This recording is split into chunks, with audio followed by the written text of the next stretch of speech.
Today's expression is this. At first glance, it looks super easy, but one small mistake can make your answer completely wrong. Most students get this wrong because they don't follow the correct rule. If you solve this expression without using the rule, there's a high chance your answer will be incorrect.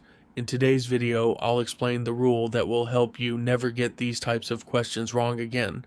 If you already know the rule, tell me in the comments which rule should be followed.